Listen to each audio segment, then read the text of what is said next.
Greetings to my fellow peace blunderers, and today we're talking about a magnificent gambit that is arguably the single best way of fighting the obnoxious London system. The Steinitz Countergambit offers you dynamic positions, well, at least as dynamic as it gets with London, you've got to understand that, as we try and ask immediate questions to White's position on move 2. Also, the Steinitz Countergambit is as much of a gambit really as a Queen's Gambit, in that it's not some sort of crazy gambit where you play for tricks. It's actually an extremely solid opening where even if your opponent does take the pawn, you get it back at some point in the future. On top of that, if you go to the analysis board and play out the moves d4, d5, and then bishop f4, if you leave the engine to think for long enough, at some point it will conclude that c5 is indeed the best second move for black. So without further ado, let's get into the opening. Let's flip the board, of course, first, because we're playing from black's perspective.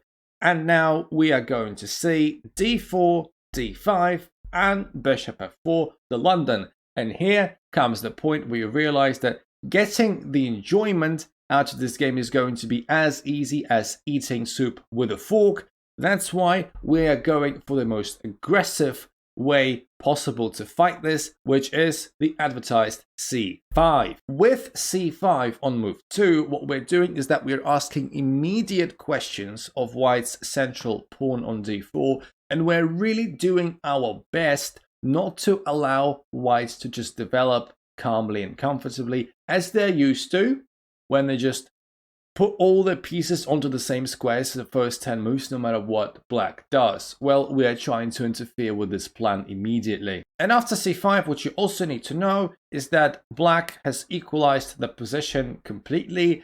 The engine will either say that it's zeros or will give maybe White a slight non-existent advantage of 0.1, but still, White, practically speaking, does not have anything on black here. Like, the position is completely equal, and as black, we've got to be happy about that. Now, the first question I need to address is that if White does decide to capture on c5, do we just lose a pawn with little to no compensation?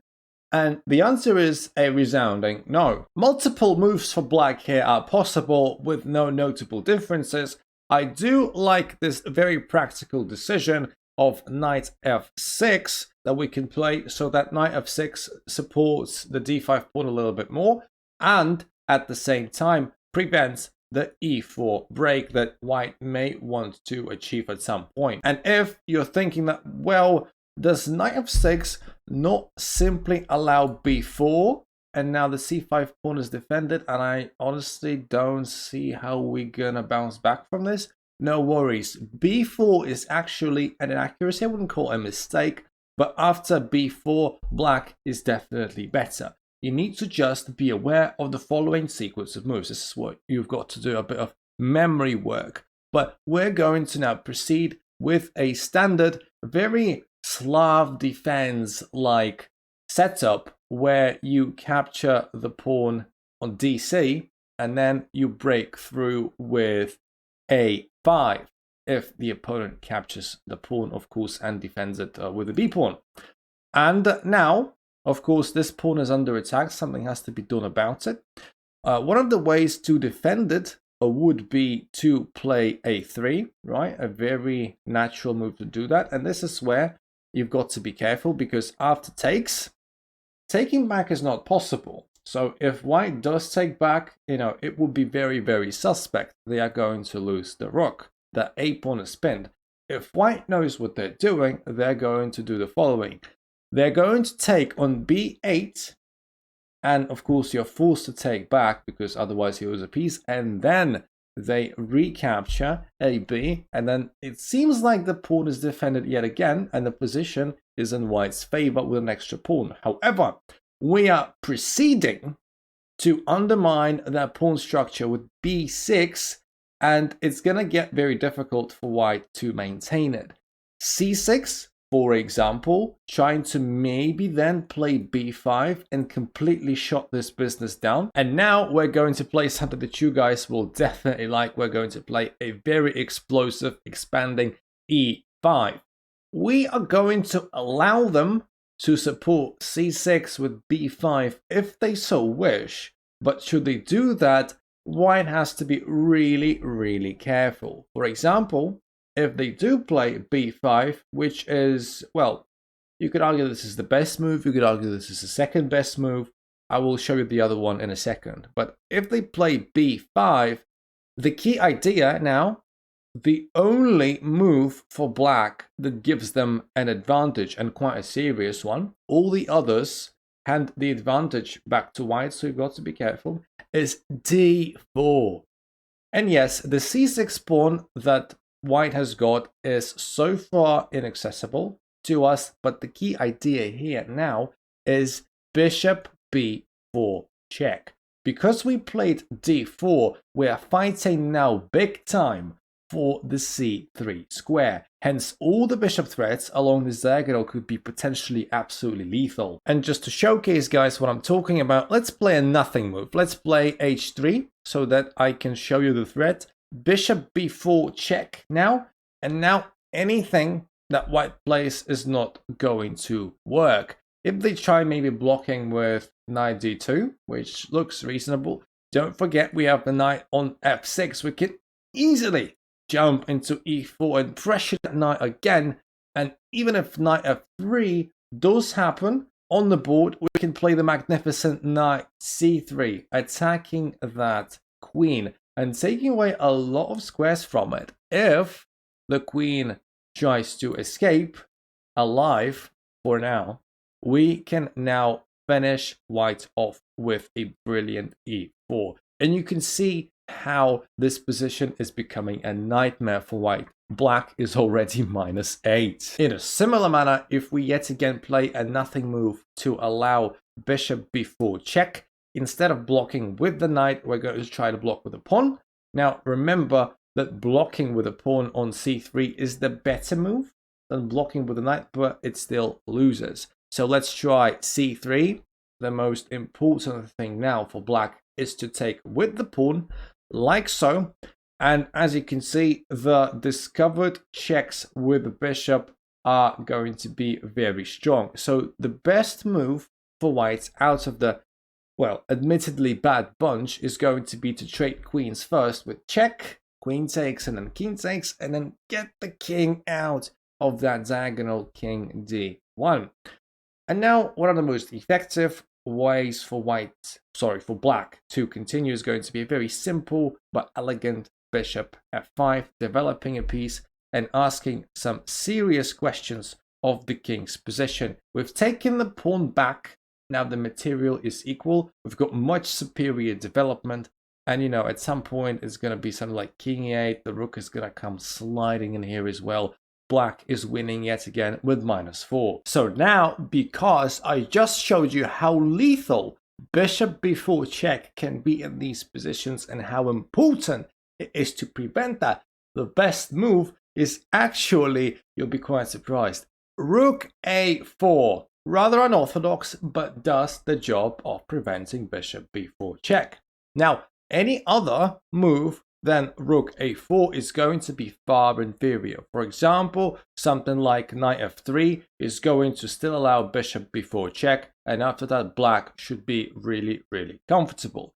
Black is still quite comfortable here, even after rook a4, but you need to know the line. The line I'm about to show you is going to be quite crazy, I'll be honest with you, and I don't expect this line to happen in any of your games anytime soon, but this is a very fun line that you should really look into. This is going to be nuts. So bishop e6, developing your bishop, which is quite nice by itself, but also the main idea of bishop e6 is actually connecting your rook and queen, because we still want to really badly play bishop b4 check, but we can't do that because of that rook. Now, if that rook is gone, we could do that. How do we get rid of the rook? Rook a8. Now, rook a8 was not possible whilst the bishop was still on c8 because the rook would just be hanging there, but not anymore. White, well, the best course of action for white now is to try and disrupt our dominant center with e3, which is, very sensible.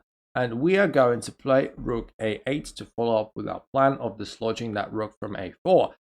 I would expect most people to take here rook immediately, but there is a funny little intermezzo which improves white's position just slightly with c7, which attacks the queen. The queen cannot capture the pawn on c7 because the rook would be hanging, so the queen goes to c8, and now only the white rook captures the black rook. Rook takes a8, and now queen takes a8.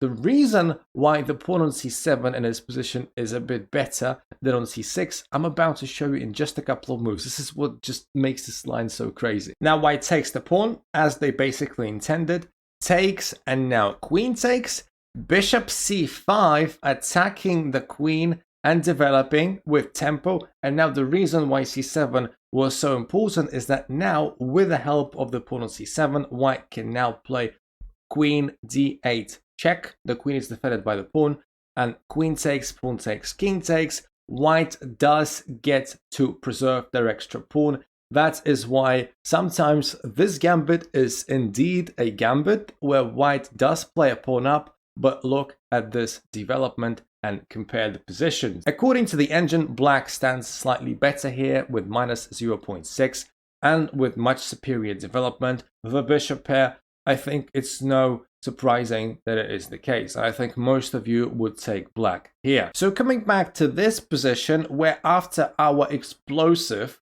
and very interesting e5, white played b5, closing this small pawn chain down. Another move that is considered, again, either the best or the second best, there are very small margins there, is going to be c3, trying to support that pawn instead of the pawn on c6. Well, the solution to this is going to be quite simple. Since they didn't play b5 supporting c6, we're going to do that ourselves and completely block that plan down like so. And yes, white is still temporarily a pawn up. This pawn up, which is very weak and is going to be most likely captured sometime soon. In exchange, we've got massive central control, and black has an advantage of about -1. I think almost anyone in this position would take black here. So coming back all the way to here, remember what I told you guys, that defending the c5 pawn with b4 is going to be a slight inaccuracy, and we've just looked at those lines. The best way for white to proceed is going to be just to give that pawn back and keep developing. Knight f3, and we're going to play e6, e3, bishop takes c5. We've gained the pawn back, and now, yeah, I agree. Like, this position is sort of dry-ish still. You could argue that we have kind of failed a little bit in that we haven't necessarily disrupted white's ideas completely, but the position is completely equal and black has got no complaint. Again, remember that this is the London we're talking about. No matter how aggressive and active we're going to try and be as black, it's all really in white's hands to direct the position. If they want to keep things simple and rather dryish, there's not much we can do. c5 is our best attempt, but it doesn't always work. Okay, so we have taken a look at the positions that arise after taking on c5, like so, but there are a bunch of other moves. Some of them are actually better than taking on c5 that white can play, and let's look into them. Arguably the best move that white can play in this position is a very London-esque move of e3. Just, we got the bishop out, let's lock the pawn chain down, and nothing very, very active, just, being solid and all. And in this case, again, there are many good moves for black. There is nothing wrong with knight c6, knight f6. I prefer a very simple takes, and after takes, I don't think you want to take with a queen, of course, because that just invites knight c6 Scandinavian style, so you take with the pawn. And now a very simple knight c6, trying to, of course, develop a knight and putting some pressure on the d4 pawn. Knight f3, bishop f5, getting the bishop out of the pawn chain before we close it down with e6.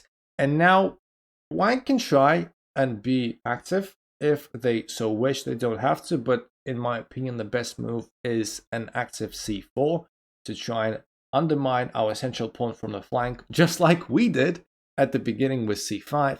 And now e6, closing the pawn chain down, and probably white is going to capture. And again, this is a dryish position. This is probably the best we can do here. Again, very equal position, very London-esque. But if white plays e3 on move 3, like so, don't be surprised if such position arises. These are all standard moves. However, despite all of that, whenever we play c5, before we play knight c6, what we do achieve almost always is that we open up the c file for our rook then to come in and maybe do some damage. And I know it's not much, but in a dry position like the London, even this sort of small alteration, the difference between your rook having a semi-open c file and not having it, well, that's maybe at least something that benefits the game's character in the way that the game can maybe get a bit more dynamic when there are more open files. Now, coming back to this position, instead of playing e3, white can, of course, always play knight f3, another typical London move. It's probably second best to e3. It's still alright. I don't like it as much, in that we can now play takes, and this is where white has to be a bit careful, because after c takes d, if they don't play the move that I'm about to show you right now, black will already have a slight edge. You can ask, well, what's wrong with a very simple and obvious knight takes c4? Well, now, this is how black can get their advantage. We play a very simple knight d7, and we can already see the idea. We're preparing e5, and we're preparing to fork the knight and the bishop that are maybe slightly awkwardly placed. And after the most optimal, well, the knight can retreat back to f3 if it so wishes, but I think the more optimal way is knight b3, for example.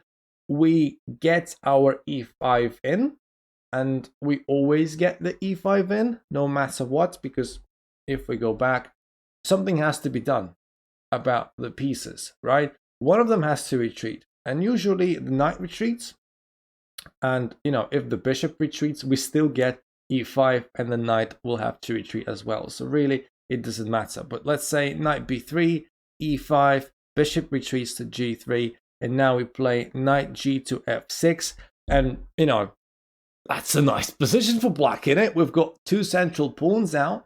White has got none so far. We've developed a bit, and black does have a well-deserved slight edge of minus 0.3. Now, coming back here, we have taken a look at takes and knight takes d4, which was the sub-optimal move. After knight takes d4, white does get in a bit of trouble. The best move, however, is this Mora-esque idea, which I really, really like. It's c3, sacrificing a pawn. And black here doesn't really need to take, but, we've already played c5, which is a sharp move. That means we're hoping for some interesting dynamic positions, and I think it's only in character that we do take. And after takes knight c3, we hold on to the extra pawn with e6.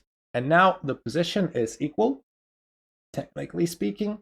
We've got an extra pawn, but white does have much superior development. And I think as black, you've got to be really happy. As black, I've got to be really happy in a sense that we did get finally this sort of imbalanced position that is not like the London.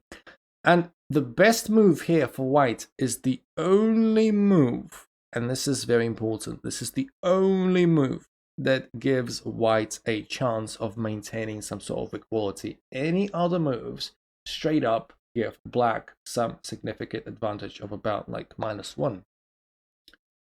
Of course, the only move that I'm talking about is going to be e4, which is very logical in the sense that it doesn't give black time to coordinate the pieces better, to develop, to have a breather. If white does not play e4 at this point, that means that black will get this time, and black will solidify and will be most likely able to hold on to that extra pawn with relative ease.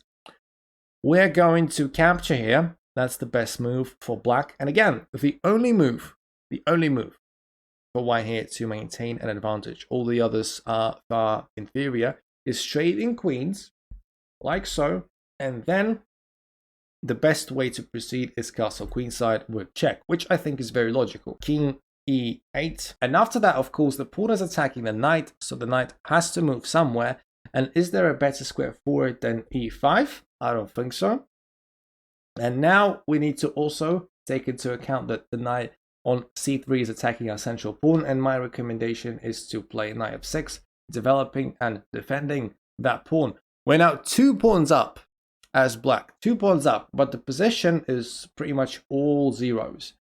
And this is where you've really got to showcase your defensive skills. We've got a lot of extra material. Now we need to figure out how to nullify white attack. The good news is that usually, I don't want to generalize because that's, not great, but usually London players are not the best kind of players at confrontational chess, tactical chess. They want to play in a less aggressive, slower manner. Well, this is not the type of position where they can do that. They have to be quick and they have to be aggressive. Otherwise, the extra 2 pawns will easily make the difference and black will win. Now, myself, against a London player, this position I would take any day of the week. I don't take pride in my defensive capabilities as such, but I think I just should be able to hold on at least for a draw. Now coming back all the way here, we've already taken a look at d takes c5, which was alright, but probably not the best. e3, which is probably the best move. Knight f3, which is probably second best. And now we're going to also review a rather passive, but still relatively okayish c3.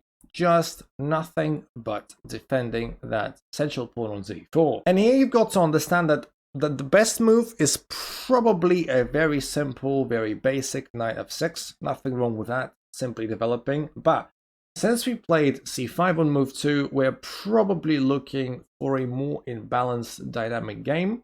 And knight f6, as good as it is, doesn't offer that as much as my recommendation, which is the second best move, is still perfectly fine. It's queen b6, asking questions of the straight b2 pawn, as well as putting additional pressure onto d4. The most common solution to this problem would be queen c2, a very, very, very Queen's Gambit-esque move, I would say, when you want to protect some stuff on the queen side, so it's normal to expect that. And now the best course of action for us is going to be just simply capture, and after the recapture we're going to play knight c6, putting yet again some additional pressure onto that central pawn. Again, although our gambit doesn't always achieve what we want, to be fair, sometimes white does manage to dry positions up no matter how hard we try. This position, on the other hand, is very shaky. This is where white has to be really careful, otherwise fireworks are going to be in order. The only move for white to play here, the only move, is knight f3, protecting this pawn just a little bit. But if you play knight f3, for white players who don't know their theory, it could be very difficult to see what to do afterwards. Because, for example, they might calculate it this way. Takes, e3, queen b6, knight c3, and according to the engine, white is actually winning, even though they are pawn down for now. But it's not necessarily easy for white to see all of that, why they win, how they win, before they play knight f3 initially right here. And we're not going to be going over these lines. So playing knight f3 is the only move that white should play, and we should not be taking that pawn. we were going to do, I'm going to show you. However, don't expect all the time from white to see knight f3 here. A lot of them will be quite predictably tempted by e3. Seems like a very logical move, a move that's played in all Londons in the world to lock that pawn chain up. However, this is going to be a crucial mistake. After e3, we're going to play something massively exciting. We are going to play bishop f5, attacking the queen. The reason e3 completely fails is that it's not an obvious one, but it's that it locks the bishop up on b4. The bishop is completely irrelevant now to what's happening on the queen side, and this is going to be white's downfall. White is already suffering from some major issues. Black is already better, and significantly so. And the best move for white to play here is just queen b3, getting away from that bishop, and after takes, a very nice position for black. We doubled up these pawns, they're now isolated, a very obvious weakness to play against, and who wouldn't take black now? However, if they do decide to capture the bishop, it's not going to end well for them, as we can expect. As black, you've got to be also know what to do. You've got to do your homework, because this line isn't the most straightforward. Now, after queen takes the bishop, we quite predictably take on b2, but the idea here is obvious. We want to take that rook. We don't want to take it immediately. We need to be very patient about it. Queen takes d5, and now we do not take the rook. That's the most important thing. The ending of our plan is actually not about taking the rook. It is about something that is much, much deeper. Remember when I told you that the main reason e3 fails as a move is that it blocks this bishop up. The bishop cannot go back. It cannot defend any of these squares. Well, we're about to see why this is a problem after we play e6. Now, the queen is attacked, and what's more important, we've opened up this bishop. The good old bishop b4 idea that we saw work so well in some of the previous lines. Now the best move for white is to retreat humbly to b3. Any other retreat is going to be even worse. And now we play the advertised bishop b4 check. And this is why e3 was important. The bishop cannot go back to help block the check, and we are bound to suffer as white here. The best move, the only move that makes any monocore of sense, of course, is king d1. Blocking with any piece, the queen or the bishop, seems horrible. And now, only now, do we take rook. The bishop is defended by the knight, the rook is taken, we are up material, this king is in tatters. Black is winning with minus 2.5. Now coming back all the way to this position where we analyzed e3, that obviously doesn't work. Let's take a look at the best move, which is knight f3, as I promised you. And remember that we do not take that pawn, otherwise we'd be in trouble. We've got more pressing matters to attend to. My favorite move in this position is knight b4. Knight b4, please. There you go. A knight b4 attacks the queen on c2. A very interesting idea. We're trying to prove that the queen is slightly awkward on c2. And from here on out, really, white can retreat with the queen to many, many squares. The most active and the best way to do that is queen a4 check, like so. We're going to block it with the bishop. Bishop d7 attacks the queen. And queen b3, something like that. And I really like this line of bishop f5, trying to threaten that c2 square and, wreak all sorts of havoc on that square. That's why white is more or less forced to prevent that with knight a3, defending that c2 square some more. And from here on out, we're just going to play knight f6, develop and prepare to castle. e3 we should probably expect from white here. Very typical London move. e6 we're going to apply in a symmetrical fashion. We got the bishop out. Let's lock the pawn chain down. Bishop b5 check, and the knight will have no problem retreating back to c6 to block the check. And the position is again equal.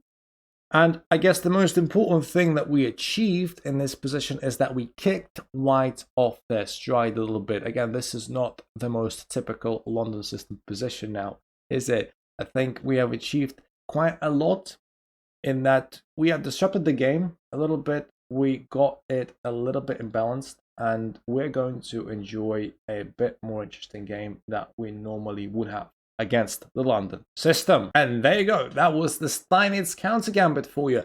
Admittedly, in some positions, we do get more of the same boring stuff, but in some other positions, we do get some fireworks as well. And I think for at least that, we should be very, very, very proud. As black, we can only do so much against the London to make the game interesting. And when you play c5 on move 2, you do just that. So yeah, if you just so happened to find this video useful, please like and subscribe. Follow me on Twitch. I stream Wednesdays, Fridays, and Sundays usually. Find me on chess.com. Join our Discord, all that good stuff. And I'm going to talk to you very soon, my favorite unintentional gambiteers. Love you all. See you in the next one.